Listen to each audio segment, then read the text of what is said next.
1936년 일제 압박 치열해지던 그 때에 우리의 믿음의 선배 한 분이 한 잡지에 다음과 같은 글을 발표했습니다. 제목은 주를 따라 가리다. 주여, 오늘은 비가 옵니다. 비 오는 이 날도 주를 따라 가리다. 산이 무너져 길이 막히고 다리가 끊어져 건널 길 없어도 십자가 지고서 주를 따라 가리다.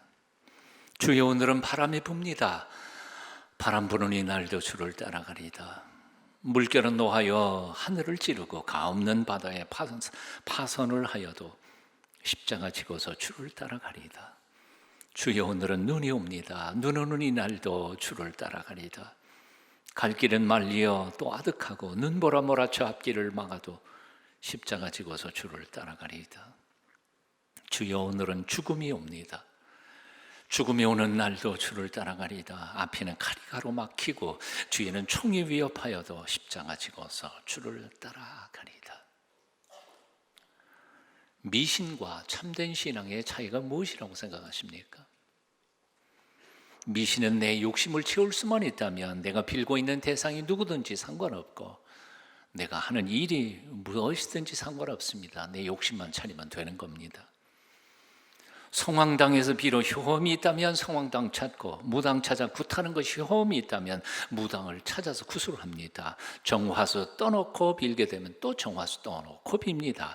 누구를 찾든 무엇을 하든 상관없습니다. 그저 내가 원하는 것만 얻어내면 끝입니다. 하지만 참신앙은 그렇지 않습니다.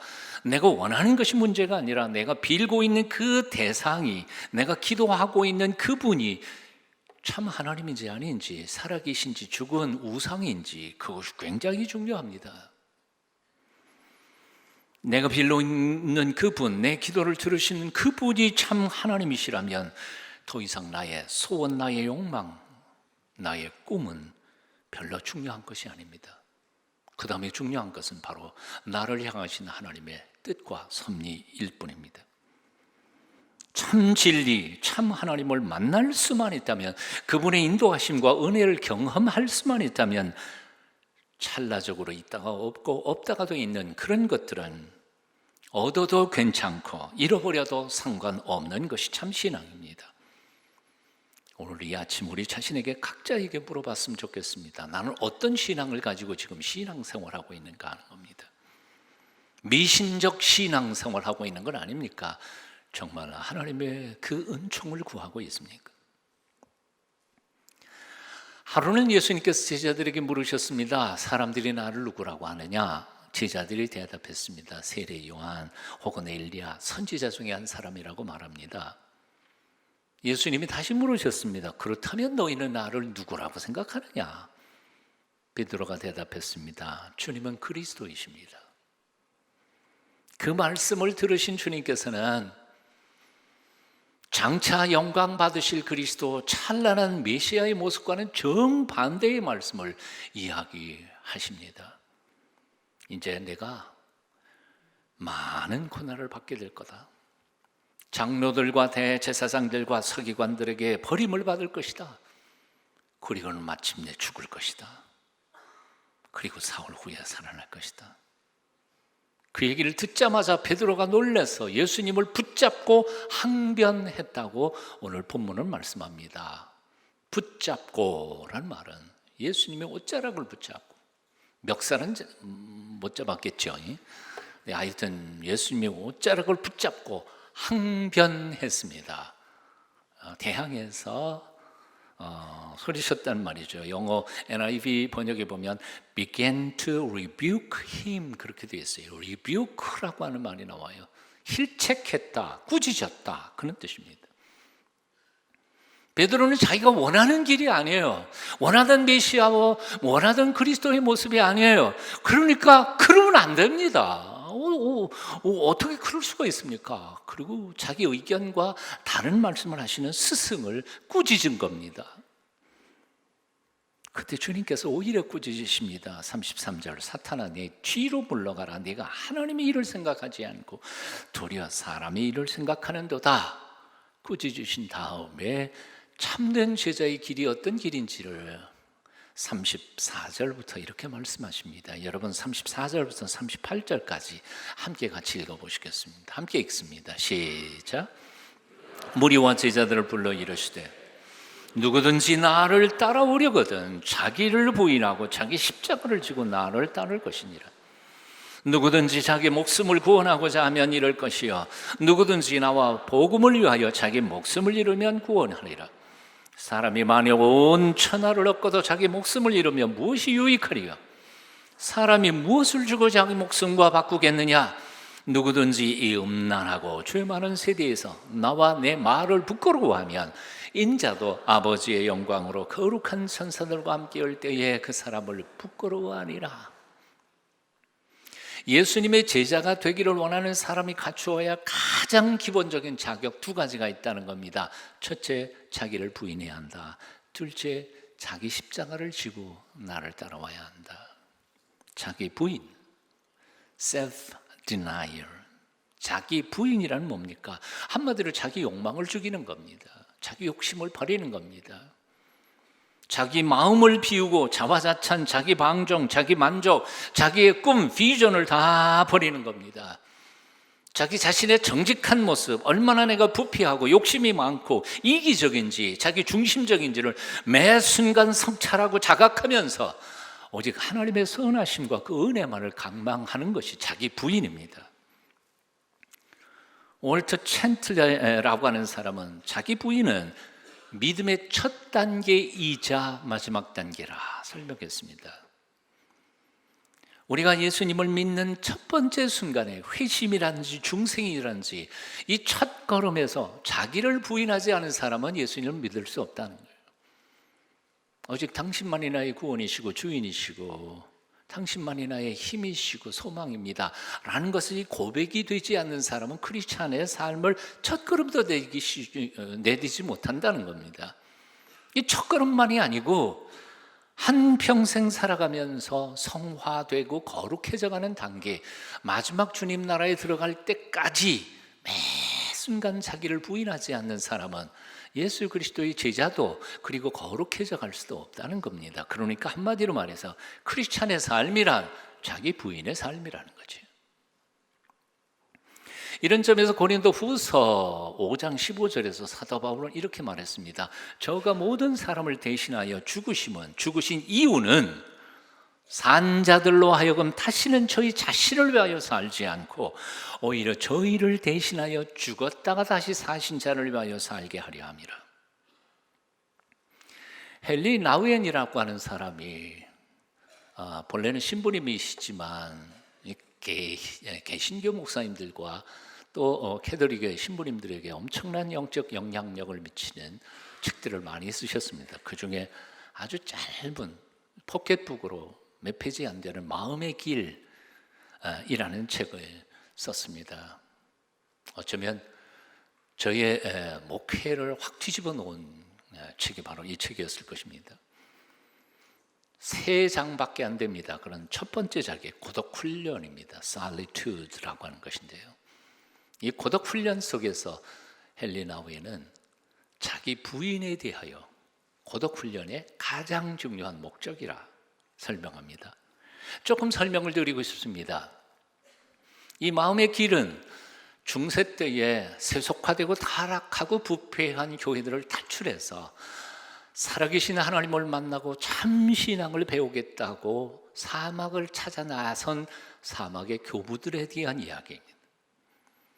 로마가 부패하고 로마 제국 하에 있었던 모든 중세 때의 교회들이 다 세속하고 타락해서 어쩌면 교회는 하나님이 계시지 않을지도 모르겠다, 그런 얘기가 오가던 시절에 제대로 예수 믿으려면 저 사막 속에 들어가 살아계신 하나님을 정통으로 만나고 싶다 하는 열망으로 로마를 떠나고 이탈리아를 떠나서 지중해를 건너 북아프리카의 사막으로 찾아들은 사람들, 사막의 교부들 있었습니다. 그런데 이 많은 사람들이 사막으로 찾아가면서 직면하는 첫 번째 문제가 있었습니다. 그것은 뭔고 하니 문명 세계 속에서 자기가 가지고 있던 직함, 지위, 귀족이든 무슨 교부가 됐든 뭐가 됐든, 그리고 자기가 가지고 있었던 모든 문명세계의 지식, 그리고 돈, 재산, 아무런 쓸모가 없더라는 거죠. 사막 한복판에서는요. 그들이 발견한 것은 개미 한 마리의 생존 능력보다도 못한 나약한 인간이 사막 속에서 살아남을 수 있는 방법이 별로 없더라는 거예요. 여러분 생각해 보십시오. 지쳐 쓰러져 있는 연약한 인간이 지나가던 늑대가 혹은 사자가 아이고 교부님이 쓰러지셨네 그리고 안 먹고 갈까요? 그럴 수는 없잖아요. 개미 새끼 한 마리의 생존 능력조차 없던 연약한 인간, 하나님이 보여주셔야 마실 물을 찾을 수 있고 하나님이 먹을 걸 찾게 해주셔야 먹을 수 있는, 그때에 그들이 발견한 첫 번째 사실은 I'm nothing, 나는 아무것도 아니구나.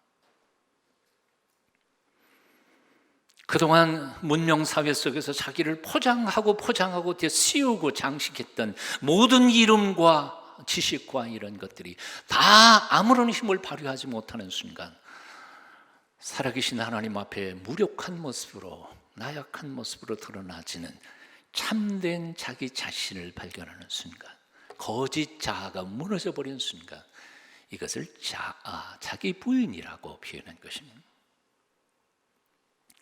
오늘 보면 36절 이하에서 예수님께서는 이렇게 말씀하십니다. 사람이 만에 온 천하를 얻고도 자기 목숨을 잃으며 무엇이 유익하리요? 라고 말할 때 온 천하를 얻고도 라는 말이 뭘까요? 문명 세계 속에서 우리가 그렇게도 갈망하는 돈이고 명예이고 직분이고 직함이 아니에요. 그걸 우리는 다 덧씌우고 장식하면서 내가 꽤나 대단한 인물인 것처럼 착각하면서 살아가고 있다는 겁니다. 그런데 그걸 다 잃어버리고 난 후에, 그게 다 그 장식품이 다 벗겨지고 난 후에 적나라하게 정말 내 한 목숨 하나님 앞에서 벌거벗은 모습으로 서 있는 적나라한 나의 모습, 그게 바로 뭐예요? 자기 목숨을 가리키는 말이지. 목사들의 목사, 그리고 수많은 신학대학 교수와 총자들의 스승이라고 불리우는 미국의 한 신학자 한 분이 있습니다. 앤드류 퍼브스라고 하는 사람입니다. 그분은 그야말로 조그만 책 한 권을 썼습니다. 십자가의 목회라는 책입니다. 그 책의 부제는 이렇습니다. 야심을 버리고 그리스도를 섬기는 법. 이 얘기는 무슨 뜻이냐면 야심 가지고 그리스도를 섬길 수도 있다는 얘기예요. 그 정도의 얘기가 아니라 사실은 오늘날 대부분의 많은 사람들이 교회 안에서 주님을 섬기고 가난한 사람들을 섬기고 하나님을 섬긴다 그러면서도 사실은 순수한 마음으로 섬기기보다는 야심, 꽁심, 다른 욕심으로 섬길 때가 참 많다는 거예요. 몇 년 전에 그분의 책을 읽다가 저는 정말 이 책 앞에서 꼬꾸라졌습니다. 사실은 이 십자가의 목회는 평신도들을 위한 책이 아니라 목사들을 위한 책이었습니다. 몇 절 제가 읽어드립니다.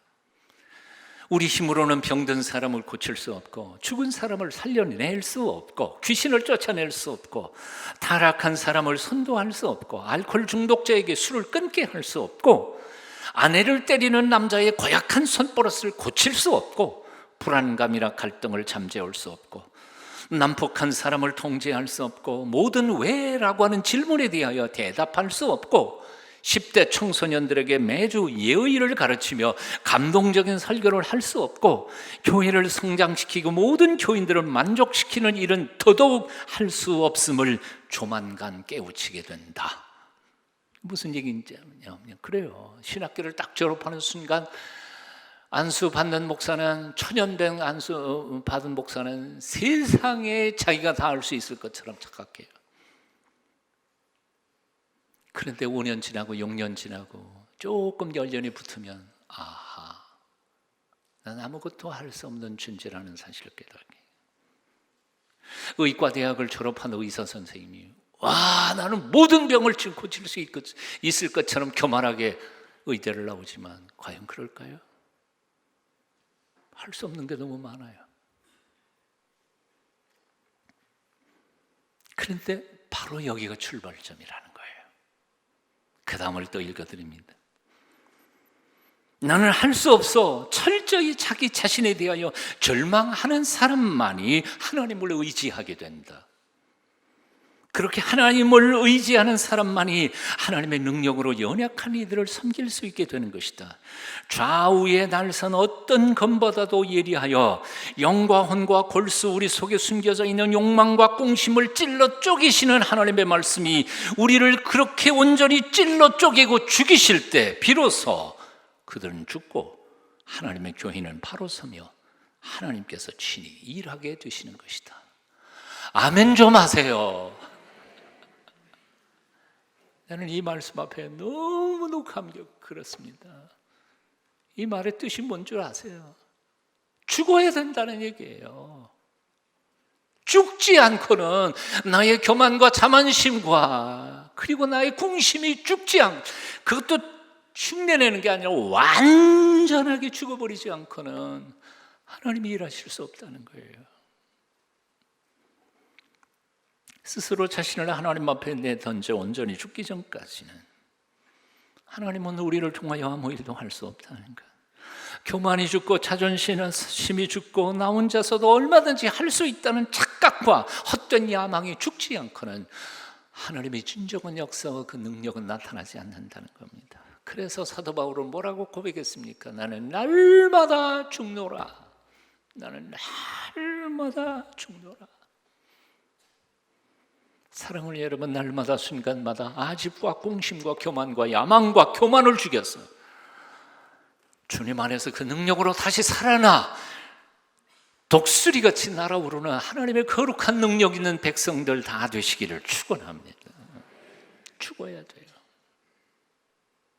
두 번째 참 제자의 길은 제 십자가를 짊어지고 쫓아가는 것입니다. 세상에 어느 누구도 고난과 시련의 십자가를 지고 가는 것을 좋아할 사람이 없습니다. 어느 누구도 시련의 가시밭길을 가는 것을 좋아할 사람이 없습니다. 그래서 현대의 많은 그리스도인들, 많은 성도들은 십자가 없는 신앙생활을 하고 싶어 합니다. 아니, 심지어는 설교자들, 목사들 중에도 십자가 없는 축복의 설교를 할 때가 너무너무 많습니다. 1970년, 80년대에 미국에서 아주 유명했던 설교자, TV 설교자 한 사람이 있었습니다. 그는 십자가 없는 성공 복음, 쉽게 예수 믿고 편하게 복받는 신앙의 아름다운 모습들을 설교했습니다. 그리고 자기도 그렇게 살았습니다. 그래서 TV 설교하면서 돈도 많이 벌었습니다. 그러다가 감옥에 갇힙니다. 감옥 속에서 성경을 다시 읽기 시작합니다. 성경을 읽다가 자기가 그동안 너무 잘못 믿었고 설교를 잘못했다는 사실을 깨닫고는 가슴을 치면서 회개합니다. 그리고 이렇게 고백했습니다. 나는 지난 몇 년 동안 그랬던 교리를 설교했고 그것이 잘못된 것인지도 몰랐습니다. 나는 사람들이 돈과 사랑에 빠지도록 가르쳤고 주님의 말씀과 정반대의 짓거리를 하도록 격려했습니다. 나는 교묘하게 사람들에게 예수님보다는 돈에 마음을 주도록 독려했습니다. 나는 예수님을 나의 구주로 영접했고 내 입술로는 그분을 주님이라고 불렀지만 내 가슴과 삶 속에서는 그분은 나의 주님이 아니셨습니다. 내가 얼마나 잘못 갔는지를 깨닫고는 너무 두려웠습니다. 지금 나는 하나님이 나를 거짓 예언자로 죽이지 않으신 것에 대하여 너무너무 감사할 따름입니다. 미국은 돈 많이 주면 능력 있는 변호사 없고 죄를 지어놓고도 무죄로 방면하는 이들이 제법 부지기수인데 그래서 엄청나게 돈 많이 들여서 좋은 변호사를 군단을 샀다가 그 사람은 그 순간 다 포기하고 이제부터는 제가 지은 죄값을 이 감옥에서 다 치르고 나가겠습니다. 그리고 모든 법정 소송을 다 포기합니다. 지미 스웨거라고 하는 TV 설교자입니다. 마태복음에 보면 예수님께서 마지막 때에 일어날 사건에 대하여 이렇게 말씀하십니다. 마지막 심판대 앞에 나름대로 열심히 하나님의 사역을 했다는 사람들이 이렇게 주님 앞에 말할 거라고 합니다. 주님, 저 모르시겠어요? 저 주님의 이름으로 기적을 행하며 주님의 이름으로 귀신을 쫓아내며 주님의 이름으로 제가 얼마나 일 많이 했는지 아십니까? 그런데 그때 밝히 말하기를 뭐라고요? 나는 너를 도무지 모르겠노라. 악을 행하는 자여 내게서 떠날지어다. 주님의 이름으로 기적을 행하며, 여러분 주님의 이름으로 기적을 행해 보신 적이 단 한 번이라도 있으세요? 있는 사람 손 들어 보세요. 없잖아요. 주님의 이름으로 귀신을 쫓아내 보신 적이 있으세요? 여기 이 사람들은 엄청나게 놀라운 기적과 그리고 놀라운 역사들을 했던 대단한 사역자들이 틀림이 없어요. 그런데 그들을 향하여 주님은 뭐라고 말씀하시는 거예요? 나는 너를 도무지 모르겠다. 악을 행하는 자들아 나를 떠나가라. 예수님을 믿어도 정신 똑바로 차리고 믿어야 합니다. 잘못 믿다가는 가장 예수 잘 믿는 것처럼 살다가도 감옥 가는 수가 있습니다. 목회를 해도 정말 정신 똑바로 차리고 하나님의 교인을 섬겨야 합니다. 잘못하다가는 감옥이 아니라 지옥 갈 수도 있다는 겁니다. 주위를 둘러보십시오. 그토록 신실했던 하나님의 사람들이 얼마나 쉽게 무너져 내렸습니까? 평생 주님을 위해 사셨다는 어른들이 얼마나 부끄러운 모습들을 오늘 우리 앞에 보이고 있습니까? 정신 똑똑히 차려야 합니다. 나의 진정한 참된 모습을 발견해야 합니다. 어떤 남자가 아내의 생일이 가까워 아내에게 어떤 선물을 원하는지 물어봤다고 합니다. 그랬더니 그 아내가 다른 선물은 필요 없고 내 생일날 2시간만 내게 달라고, 꼭 하고 싶은 말이 있다고. 그래서 생일날 아내와 마주 앉았습니다. 아내가 이렇게 말합니다. 여보, 내가 지금부터 무슨 이야기를 하든지 당신은 그저 입 꼭 다물고 맞아, 그렇지, 그 말만 해주세요. 그렇게 부탁한 아내는 신혼 시절부터 이야기를 꺼내기 시작하는데 남편이 듣다가 보니까 말도 안 되는 부분이 너무 많았습니다. 아니 여보, 그런 건 아니잖아 라고 말을 하자 아내가 여보 2시간만 입 다물고 들어줘. 그렇게 10분을 들으니까 속이 뒤틀리고 20분을 듣는데 화가 치밀어 오르는데 30분을 듣다가 보니까 죽을 것 같더랍니다. 그런데 그렇게 시간이 지나면서 남편은 아내가 무슨 생각을 하면서 살아왔는지를 느끼기 시작합니다. 충격을 받았습니다. 내가 아내를 사랑한다 했지만 그 아내가 이런 마음을 가지고 아파하면서 살았구나 하는 것이 느껴지면서 1시간을 계속하여 말하는 아내를 보면서 남편의 눈에는 눈물이 맺히기 시작했습니다. 울기 시작했습니다. 결혼 이후 지금까지 아내가 겪었던 아픔과 상처를 너무도 몰랐다는 아픔에 2시간 후에 아내를 붙잡고는 용서해달라고 고백하며 한참을 울었다고 합니다. 착각. 우리는 얼마나 많은 착각 속에 빠져서 인생을 살아가고 있는지 모릅니다. 평생을 함께 살아온 사랑하는 사람의 마음도 제대로 모르면서 나는 그를 사랑한다고 착각하고 있습니다. 주님의 말씀을 듣지도 않고 그 말씀대로 살지도 못하면서도 우리는 가장 신실한 크리스찬인 것처럼 칭찬받을 일꾼인 것처럼 착각하면서 살아오지 않았습니까? 장로님, 정말 나는 어떤 사람입니다. 평생을 예수 믿었다 하면서도 나의 인격, 나의 속사람을 들여다보며 얼마나 교만과 자존심이 뭉쳐되고 자기중심적 사고로 꽉 차서 남들을 사랑하지 못한 채 참으로 부끄러운 모습으로 살아가고 있는 나의 모습이 발견되지 않던가요? 정말 나는 신실한 예수 그리스도의 제자입니까?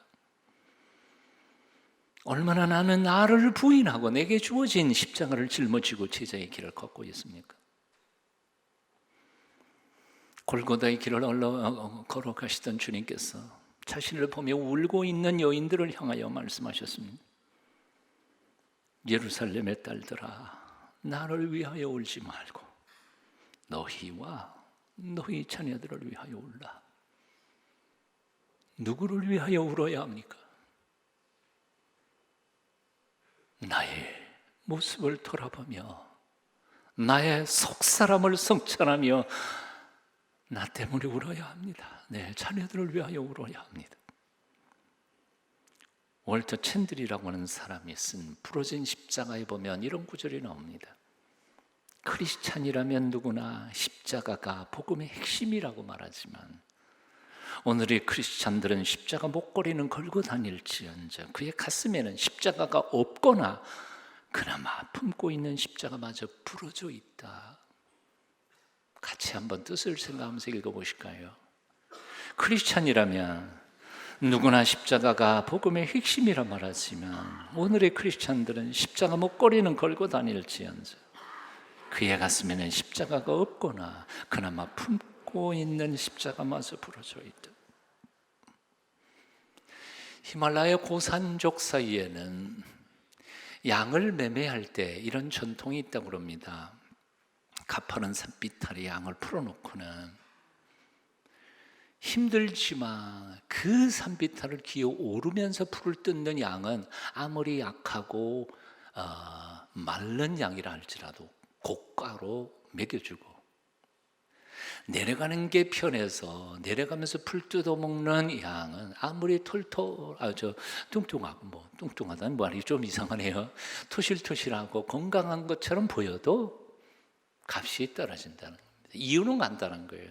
내려가면서 풀을 뜯는 쉬운 길을 가는 이 양은 결국은 그 밑에 협곡 바닥에 내려서 먹을 것이 더 없어서 굶어 죽지만 위로 올라가는 그 중턱에 있는 무한한 풀을 먹으면서 튼튼해져 갈 것이기 때문이라고 합니다. 상향성 양, 위로 올라가는 양, 값이 비싸다는 거죠. 오늘날 현대인들은 간편하고 안이하고 수월한 자리만 찾습니다. 땀 흘리지 않고 행복하게 살아갈 때는 망상에 사로잡혀 있습니다. 하향성 인간들입니다. 어디 세상 사람들만 그렇습니까? 영생을 바라보며 십자가를 짊어지고 주님을 따르겠다는 성도들조차도 대부분은 편한 길만 찾는 하향성 양떼들입니다.